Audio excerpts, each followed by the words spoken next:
Welcome to this very special edition of PEP Talk. I'm your host, Jesse Peppy Parke, and today I'm rapping with my Virgo brother. We almost have the same birthday and we're very close and we do a lot of similar things, but he is creating a storm and has been for many years with his Reggae Roots and Culture program on WEAA. Stay tuned, we're going to be talking to Walter Berry II, whom many of you know as Papa Wabe. We'll be right back.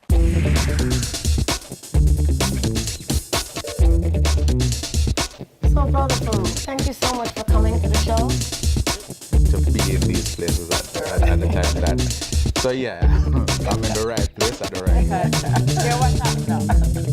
I told you the Jamaican accent was going to come out. I'd love to be able to name all the bands, and I can't. But I know I'm going to miss. You've been called selfless, you've been called kind, loving, all kinds of stuff. We know you're passionate about. Talk about your little 10-month-old son. Yeah. Talk about that, your pride and joy. I love my son. His name is Jawari, and he was born on Christmas Day. He's one.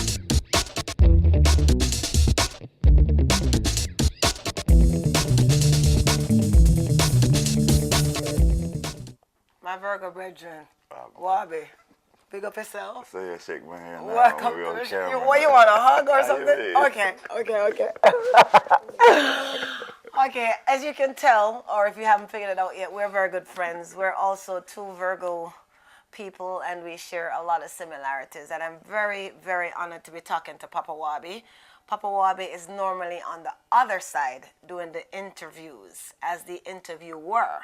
So for him to be an interviewee today might be a little weird for him, but it's perfectly normal for me. It might not be weird at all. I might flip it. You might flip it? Yeah, man. Okay, well, I'm looking forward to seeing you flipping it, all right?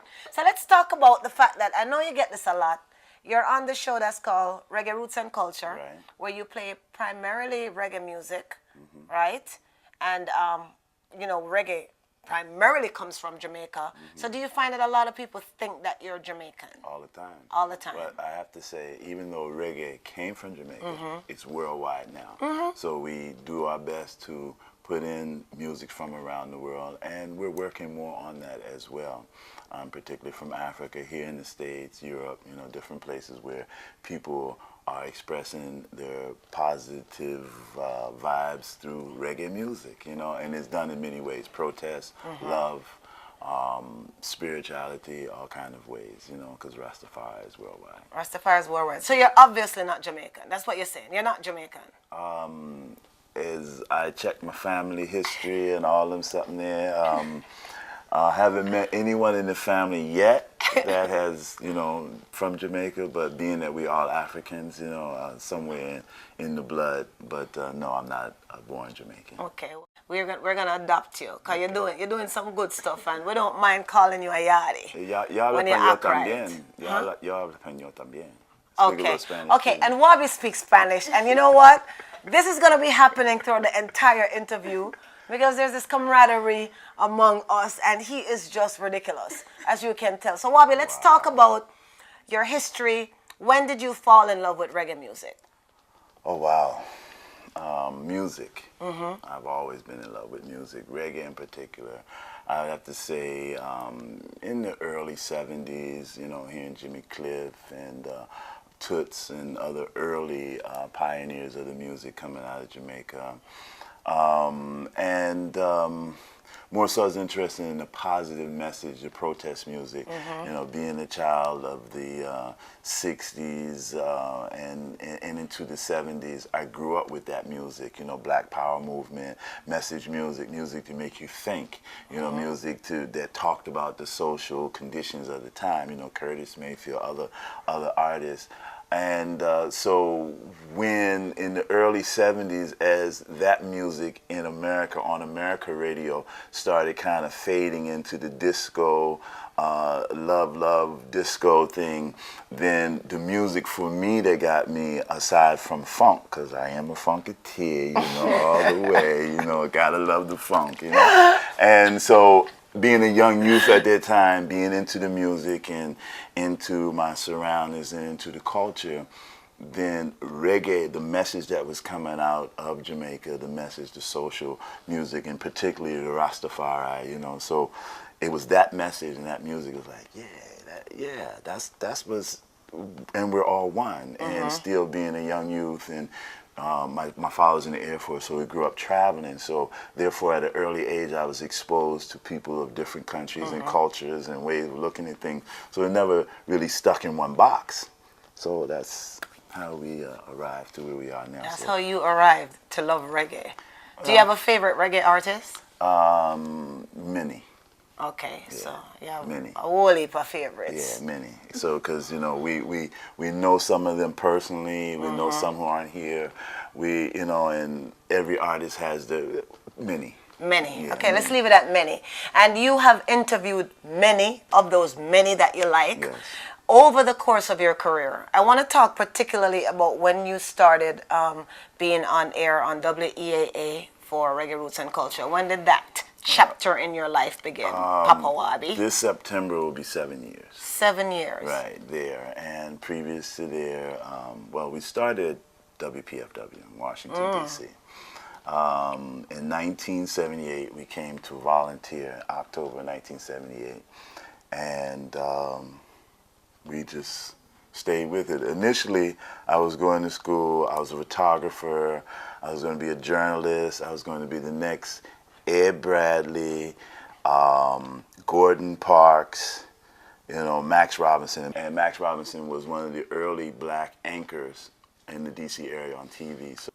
So when your camera equipment was stolen, was that the end of that career that you had mapped out for yourself? Well, not necessarily. Okay. It's just that sometimes when things happen to you that you don't plan, expect, it's really the creator saying I have something else for you to do. Exactly. Don't really fret on that. So what we were already in the news. We were already doing news reporting and stuff. And so at that time, I just kept with that side as opposed to the going out getting new equipment and whatnot. We just stuck with that, and we had opportunities when John Conyers introduced the Martin Luther King holiday bill. We were the youngest reporter out of a few that were allowed to be in his office with Stevie Wonder introducing the song and whatnot. So we had some highlights, when Ben Chavis was released from prison as part of the Wilmington 10. We were there to report on that as he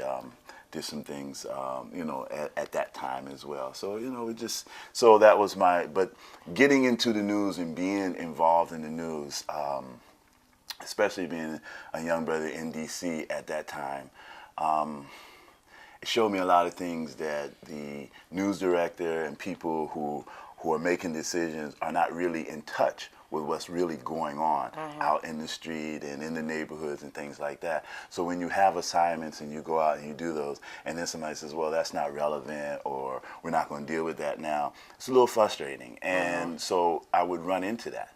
So I would say to myself, if I was working for a big company and me and my news director got into it, then I probably either would have to suck it up and take it, or just get another job and leave. So I said, I really don't want to go down this, because when I look at media, not enough media is dealing with what's happening positively. So I ran into met a sister by the name of Ayo Handy, and she started, she had then a newspaper called Positive Energy.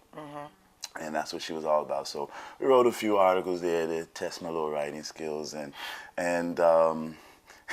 it worked out, but I didn't really stay on it as much because I was starting to program. I was producers for different programs in the early days of PFW, Upstreams with Nikki Jeter, Marie Smith, a lot of different programs. Worked with Farouk Muhammad when he had the Inside Outside program, the prison advocacy programs, Saneem Hilton, Living for the City. So I was everybody's engineer and production person, and so I was kind of busy doing that, and then I was eventually asked to do an overnight jazz program. And this was on WPFW? This was a PFW years ago, and the person that I was asked to follow, Jimmy Blackfire Gray, who was one in the history of DC radio, to me was one of the greatest people who ever programmed, because he could merge musics from different parts of the world and show you how they're interconnected and connected. So following him at 19, when the seat was still warm, you know, and he got up, I had to sit down, and I asked him certain questions, and he just said to me, he said, you know, because I said, how do you program? How do you be good? Because even though I grew up in jazz, I wasn't one of those guys that would read I played on the set, you know, just that wasn't my style. So, and how could I play the music that I love and the music that I wanted everybody else to hear and share? How could I mix that? So it was easy to play third world and instrumental and a Stevie Wonder and Hal Melvin and Blue Notes, Wake Up Everybody, and play Bob Marley, Wake Up right behind it, because the messages were similar and things like that. So it was easy. It was easy for me. And Jimmy Blackfire Gray would always tell me, he said, well, doing a show is real easy. It's just like writing a composition. Okay, you have a middle, beginning, end, but you have your subject matter. Okay, and so that's how I utilize the music, because it's words that have already been spoken. Okay, somebody was blessed to sit down and be inspired to write the songs they were singing. So it's easy to do once you apply it that way. Once you apply it that way. So would you say that Jimmy Blackfire is your... Gray. Jimmy... Blackfire Gray. Let's not forget the Gray. Jimmy Blackfire Gray, was he your mentor or your idol? What would you say? I would say teacher. He's your teacher. I would say teacher. Okay, so the things that he taught you helped you to cultivate everything that you've been doing up to that path, and now you're 7 years at WEAA. I'm more interested in your work with reggae roots and culture, because a lot of people identify with it. It's current. Okay. But it's good that you brought in the historical part for us to see that you were at a community radio station like WPFW. Well, I was there for 23 years. For 23 years. And then we were chosen to go to XM in the creation of it, in the beginning. So it was one of the first pioneers at XM on the joint, XM 101, with Dermot Hussey, Wayne Jobson, and Junior Marvin. How long were you at XM? For 2 years. For 2 years. And then we left XM, went to World Space. Wow. Okay, I was at World Space on the World Channel. Then we did some work in Richmond, a community radio station. And that's how I ended up just chilling, doing nothing. Ended up, got a call a few days before my Earth Day. And I was asked by a sister named Denise Jackson, my favorite DJ. Okay. Okay, all right. Denise Jackson. No, Diane Jackson, sorry. Diane Jackson. Diane Jackson. Right. So anyway, I got a call, didn't know her. Okay. And got a call September 7th. Asked if I could and would do a Roots and Culture reggae show on EAA. So I said, sure. Sure, because after talking to her, I found out that she was the person who used to listen to me on WPFW years before. She was in a position and opportunity at EAA, and the situation came up, and she said, well, I know the perfect person that could do this. And she searched for me, okay? And with the help of Alton Gale, okay, she found me down in the country, okay, minding my business, okay, wasn't on radio, just raising my youth. Got a call September 12th. We were on the air for 4 hours on a Sunday. Used to follow Gospel Grace. And my first show, I could not say anything.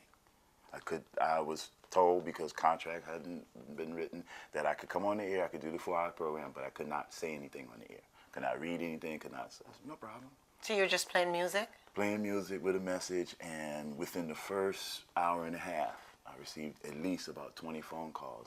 And out of those 20 phone calls, more than half of those people would say, Wabi, what are you doing here? Is that you? And the young brother who was in the studio with me kept looking at me like, how do they know that it's you and you haven't said anything? And so I put a person on speakerphone. I said, tell this young man how, because I was, I said, don't nobody play music like you. Don't nobody mix it like that. And that was an honor. And so Baltimore has welcomed me with open arms and hugs. And it's been a great experience thus far in the Charm City. And Reggae Roots and Culture is here to stay. Awesome. And of course, you're here to stay. We don't know where you're going again, because you've been all over in terms of in radio.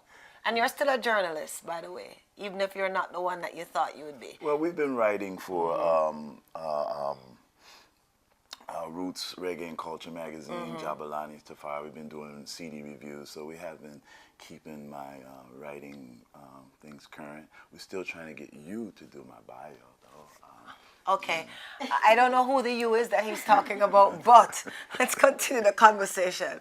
I want to talk about your preparation for a show. As a matter of fact, this is a good point on which to take a break. We're going to take a break, and when we come back, we're going to talk about how Papa Wabe selects the music that he plays on Reggae Roots and Culture and some other stuff that he's doing in the community. Stick around, we'll be right back.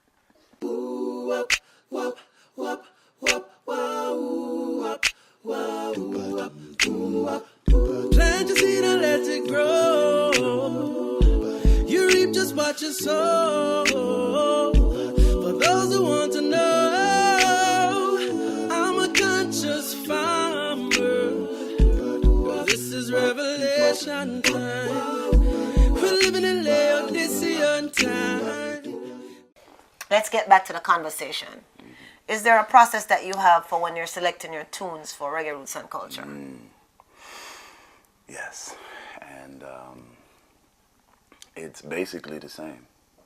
And it's knowing certain artists that I may want to play, going through what I've personally experienced throughout the course of the week or the time before I'm on the air, what's happening worldwide, what's happening locally. So message, you know, maybe artists that might be in town. So it's like I said, like writing that composition. You know, I'll take various things from here and put it together to try to do my best to present another episode of Reggae Roots and Culture that hopefully inspires, uplifts, and motivates people to, you know, do some more research, be who they are, be polite to the elders, inspire the youth. Whatever the message is saying in the music, we hope that folk take that and, you know, and act on it. Awesome, awesome. And I have to plug you right now because I listen to your show religiously when I'm around. You know, we have some challenges sometimes because you're in Baltimore and some of us are in DC. And so we're glad with the advent of the internet, listeners can also go online so you don't miss a beat. It's a good thing to listen to when you're around the house chilling and stuff. Well, let's talk about 7 years you've been on the show. And I know you have some co-hosts now. Who have been your co-hosts in the 7-year span that you've been doing Reggae Roots and Culture? Okay, just at WEAA. Really, we've had just 2 co-hosts. Okay, we've had other folk who have been on the show with us for a time.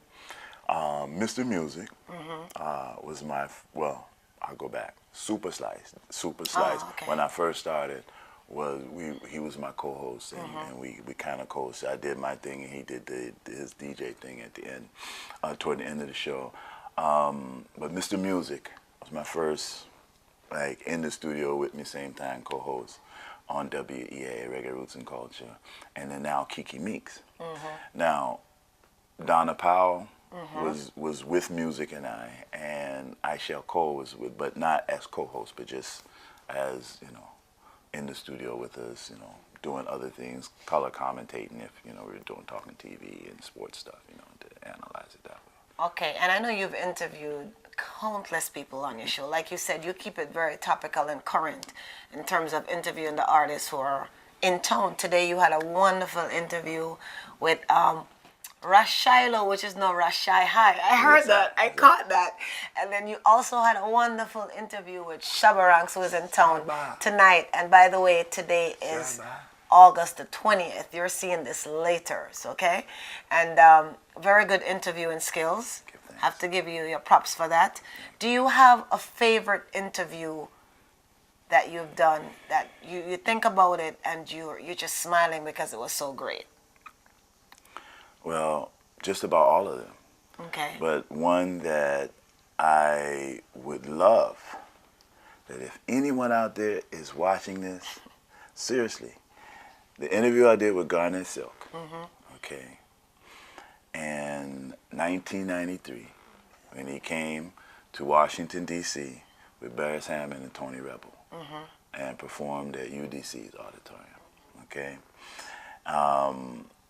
I was on Thursday. At that time on PFW, I had the only daytime reggae show on the East Coast. Okay, New York, Miami didn't have it. It was on Thursday afternoon from 3 to 5:30. And that Friday is when I interviewed Garnett, because he came in town and we did the interview because the show was that Friday night. Boom, interview. And we never received the tape, or because anyway. So if anybody was out there to tape that, that's the one interview that got away from me, from Garnett Silk. That was the one that got away.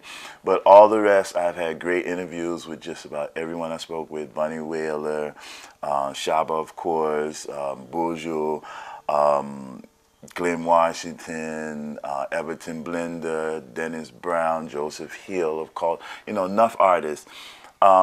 I probably would do better if I would tell you the artists that I would still like to interview, and that would be Jimmy Cliff and Burning Spear. So you just tell me anyway, okay? No problem.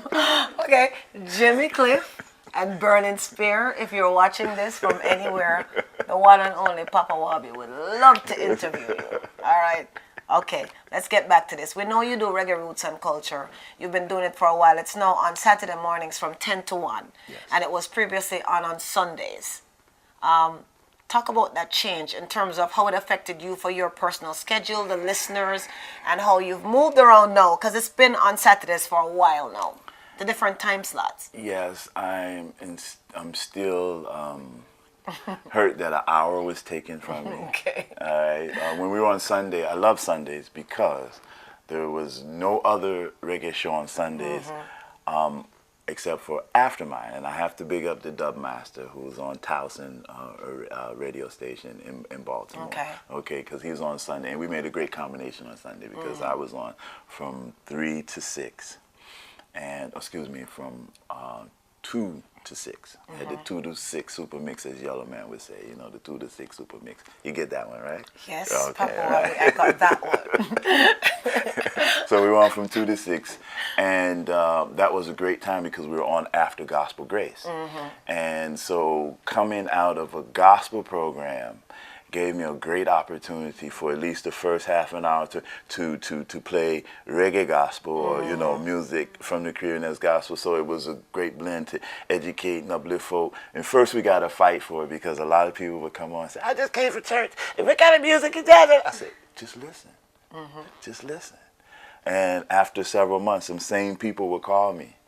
Okay, well, after I got a call from a preacher who took a crusade down in Jamaica, thought I was Jamaican, and was boosting me up about how Jamaicans were so religious and spiritual. And so when I told him I wasn't from Jamaica, I wasn't getting those calls anymore. I would get calls of, "Who is that? Where can I get that? Who sings that?" So it was good. And so when we moved to Saturday, we lost an hour. And but we were on a great time in the morning, coming behind Big Jim, who does the oldie show, and before Neil Matayo does the Caribbean Affair. So my little 3 hours, we give thanks for them, okay, because people love it.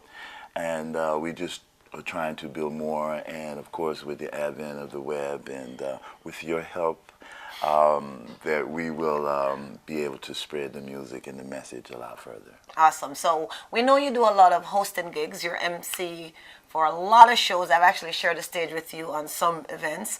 But do you have a memorable show that you did in this area? And please don't tell me all of them, Papa Wabe. Dig deep in your thinking box. Is there a memorable show that you MC'd, and why was it special to you? Wow, that's a loaded question. Because, I'm not going to say all of them, but there were a lot. There were a lot? One that stands out was Bunny Wailer show with Luciano, with Dean Frazier, that we did at the MCI Center. I don't know what it's called now, or whatever it's called now, but it was then called the MCI Center. And it was a great show because it was the first time that Bunny Wailer had been in the area in years, okay? And Luciano, of course, on the same stage. It was a great show. The memorable part about, other than being a great show, is that there was hardly not that many people there for the big event. And it was kind of, inside to say, People don't, but it was just how that was at the time. Another memorable show I didn't host, but I was a part of, was Peter Tosh when he came to University of Maryland. Okay. And just to be there, it was undescribable experience. And I was on the radio then, but not where I am now. Awesome. Now, this is a question that many people would like to know. You're on the radio on Saturdays, and you do a lot of hosting of events. Is there something else that you do when you're not on the radio? And if so, what is that? In terms of a profession, or? You're funny, you know. But I can't talk to you with a straight face sometimes, you know that? So, but no, to answer your question, we work. And we're always looking for challenges and whatnot. We work with the youth. We like working with youth. And so we keep our mind and our options open as we just hear and struggling. I know that may be a vague answer, but that's all I'm going to share right now. Okay, cool. And then we know in the Washington, D.C. area, typically when they have major shows, the MCs that we normally see are Papa Wabe, Tony Carr, Neil Matai. Do you think that is because you guys are on the radio, or you're just among the best MCs on the block? Well, I can't speak for the other two, but and my brethren, okay? But, you know, it depends on the promoter, really. It really does. So, you know, you can't go with that alone, Right. okay? And so you know, that's just really not a fair question, because it depends on the promoter. Sometimes it does have something to do with you being on the radio, but not necessarily, you know. And it just depends on the promoter and being in the right place at the right time, you know. You know, and they're a good program host. You know, Tony is a very good friend of mine, and Neil follows me, so we're all on the same team. Okay. And what is the favorite thing that you like about your job hosting Reggae Roots and Culture? That I get to do it. That you get to do it. Yeah, you know, it's a blessing. You know, sometimes I wish I had more hours to share the music, to be able to share the artist's vibe, perspective, whether it's talk. You know, it's a lot of music, and it's a lot to put it together, to really come up with different concepts and not have to play the same music over and over and beat it, or not having a record company or producer or somebody saying, hey, I'm going to give you a little money, make my thing a hit, play it every time. Awesome. And then one final question before you go. Final. Is there anything new that we can expect from your show, Reggae Roots and Culture, coming up in ensuing months? Yes. And what is that? Pray tell. Keep listening, and sure you'll know. I mean, that's the best I can tell you. Why? And I'm going to tell you why to that. Because I found in my business, when you give away a lot of times what you're going to do, yeah, people look forward to it. But if you keep them wanting it every time, by giving them a good show every time I'm on, then they're going to want to tune in. You don't have to say, well, this week I'm doing this. They're going to tune in anyway because they want what you present to them, and that's what I try to do. So that way I don't have to do that. I don't have to, tease them and reel them in, but every week. And if you don't hear the show, you feel, I missed that show. Do you get people telling you, I mean, have you noticed that your listenership has grown? Yes. And do you have a way to track that? Yes. So you're doing a great job, you think. I know you don't like to toot your own horn. All praise is due to the Most High. That's what we always say, you know. All praise is due to the Most High. Okay. He's into languages too. So we want to tell you to keep it locked to Reggae Roots and Culture. That comes on every Saturday from 10 a.m. to 1 p.m. on WEAA. If you are in the Baltimore or DC area, that is 88.9 FM. And of course, if you're on the World Wide Web, it is WEAA.org. Wabi, I want to thank you for coming on the show. Can I say one more thing? Giving me all of this trouble. Can I say one more thing? Yes, you can. 10 a.m. to 1 p.m. Eastern Standard Time. Okay. For all the ones, on the West Coast and the States there. Thank you. Peppy, we love you. Yes. I know you don't like to be kissed on a lot in your show because you have so That much. was our show. We'll catch you on another episode. I'm a conscious farmer.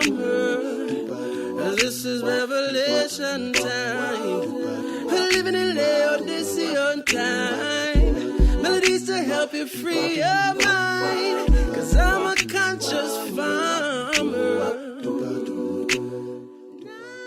Yes, you don't want to hear this, but there are a lot of shows that I have emceed that were special, that were memorable, and